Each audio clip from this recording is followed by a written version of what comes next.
কিছুক্ষণ আগে সংসদ ভবনের ভিতরে গণকবর পাওয়া গেছে, আরো কোথায় কোথায় গণকবর আছে আমরা জানি না। কত হাজার মানুষ মারা গেছে এটা আমরা তো জানি না। অতএব আমাদের এখনো এই যে যেটা বলছেন যে কত মানুষের জীবনের বিনিময়ে স্বাধীনতাটা এসে আমরা জানি না।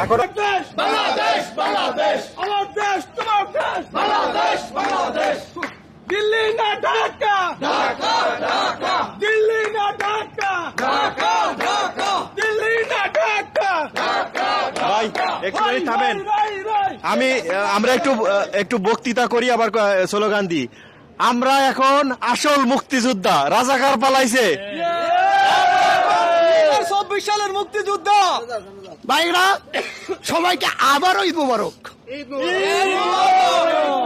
আপনারা জানেন 52 আন্দোলন বৃথা যায় নাই, 66 আন্দোলন বৃথা যায় নাই, 69 গণ আন্দোলন